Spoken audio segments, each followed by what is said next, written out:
Baker Botts, LLP, provides podcasts for educational purposes only.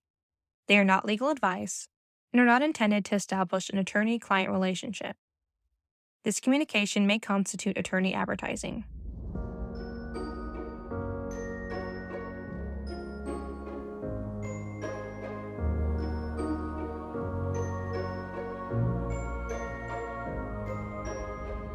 Welcome to the Environmental Evolutions Podcast, where we explore the changing landscape of environmental law and policy. I'm your host, Megan Burge, coming to you from a hotel room in Tucson, Arizona. Joining me today is my colleague and longtime NEPA practitioner, Tom Jackson. Tom's joining me today to talk about a major new case that just came out of the DC Circuit dealing with the National Environmental Policy Act, otherwise known as NEPA. Thanks for joining me today, Tom. You're welcome, Megan. Glad to be here. Now, Tom, before we dive into the details of the case and the key takeaways, can you give just like a 2-minute primer on NEPA and the role that CEQ plays? Sure. So NEPA is considered one of our bedrock environmental laws. It's a statute that requires federal agencies to prepare environmental impact statements, or EISs, for any of their actions, such as permitting, funding, et cetera, that may have a significant impact on the human environment. And so the way that works is federal agencies, such as FERC, such as the Corps, when they're getting ready to take an action, they have to examine the environmental impacts by preparing one of these EISs, or in some cases, many cases, actually preparing what's called an environmental assessment, an EA. And in doing that, they follow regulations that were promulgated by CEQ. From the outset, this goes back to 1970 when NEPA was first passed. CEQ generally has been viewed as the federal entity that oversees the implementation of NEPA by all these federal agencies. And pursuant to an executive order issued by President Carter in 1978, CEQ issued regulations that it considered binding on all of the other agencies. So what's happened over the years is that individual agencies usually adopt their own NEPA implementing regulations that lay out how they're going to go about the process for preparing one of these documents and what the document's going to look like. And in doing so, they make sure that their regulations are consistent with the CEQ regulations. So the CEQ regulations play a very prominent role in how NEPA is implemented across the federal government. Thank you. And as I understand it, this new case, Marin, fundamentally changes that relationship. So I think, why don't we dive right into the case? It absolutely does, Megan. So the case actually involved a plan prepared by the FAA for tour flights over national parks in the San Francisco area. And the FAA determined that in that particular case, it was not required to prepare either an EIS or an EIA in order to be in compliance with NEPA and the CEQ regulations. The plaintiffs, which included some environmental groups, challenged that decision by the FAA not to prepare an EA or EIS on the grounds that the FAA's decision did not comply with the CEQ regulations. The FAA took the position that its action did comply with the CEQ regulations. So the parties were really focusing on those CEQ regulations and whether FAA complied with them or not. It's interesting to note that none of the parties challenged those CEQ regulations or questioned their validity. Nevertheless, a majority of the DC Circuit panel in this case decided to put aside those arguments with parties regarding compliance with the CEQ regulations and took on the question of whether those CEQ regulations, took on the question of whether CEQ had the authority to issue those regulations in the first place, even though, again, none of the parties had raised the issue and the parties hadn't briefed it. So this came a little bit out of the blue. Okay, so in this case, Judge Randolph, who had questioned CEQ's rulemaking authority before in a concurrence in another case, was able to translate his doubts into a majority ruling. The court held, as you noted earlier, that CEQ's promulgation of regulations that purport to be binding on federal agencies was ultra vires, without authority.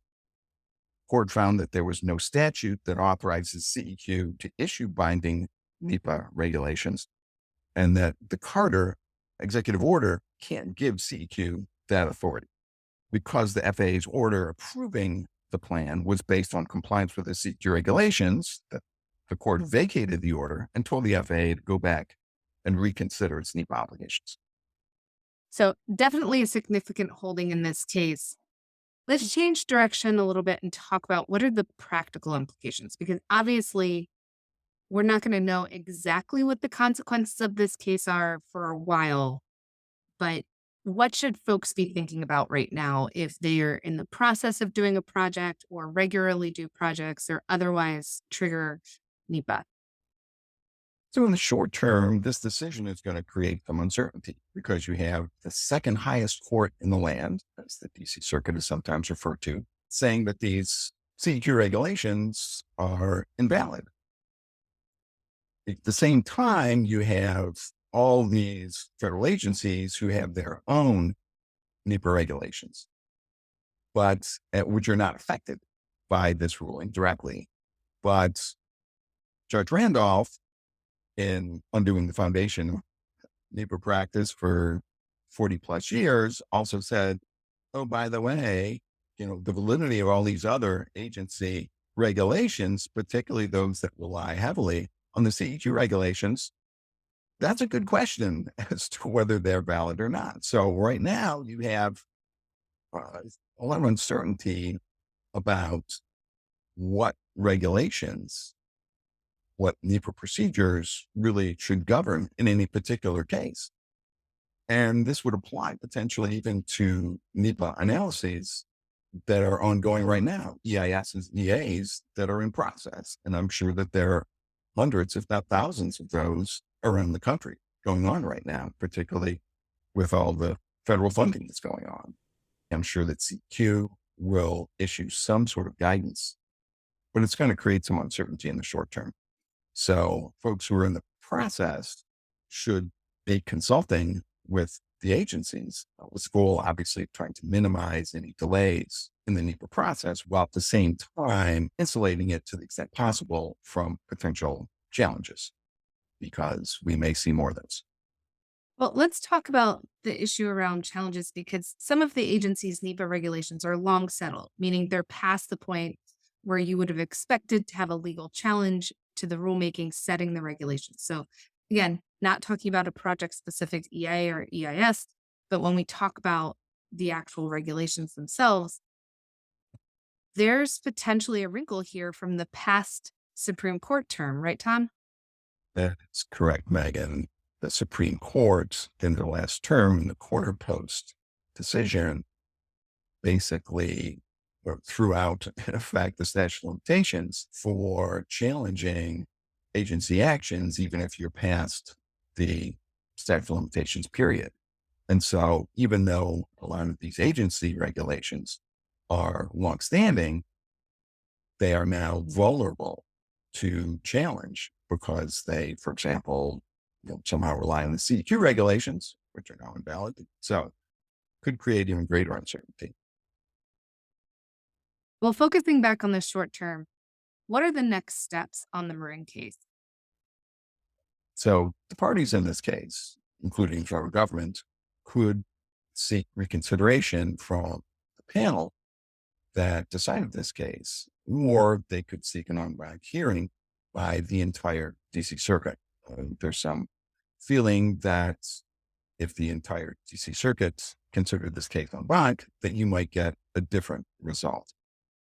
Now, the time for appeal may not run for a little while because the mandate from the court is not yet issued.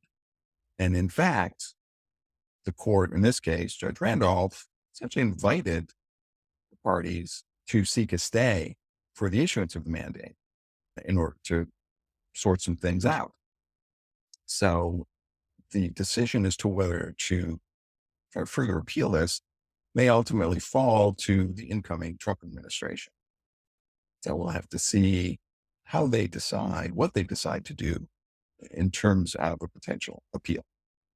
Thanks, Tom. That's interesting. And since you do bring up that we are poised at this unique intersection that happens every 4 or 8 years in this country, what I thought was fascinating about this case is actually its potential applications or what it could mean in the future outside of the NEPA context.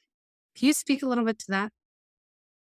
Sure. The key part of the decision here by Judge Randolph, by court, related to the fact that the executive order issued by President Carter did not give CEQ the authority to issue regulations, lending regulations. And so there's language in the opinion about the limits of federal authority, presidential authority, as expressed through executive orders. Executive orders can't give agencies authority they don't have from Congress. And so that's a portion of the decision that may get further attention. Well, there will be more to come in this space. For listeners, if you'd like more information about the Marin versus FAA case, please go to our episode notes where you can find a link to the opinion as well as Tom's contact information if you have questions or want to reach out. Tom, thank you again for joining us today. Very welcome, Megan. Glad to do it. With that, I'm Megan Burge. Thanks for spending time with us. Thank you for listening to this Baker Botts podcast. Baker Botts has the experience, knowledge, and people to address our clients' most significant legal issues.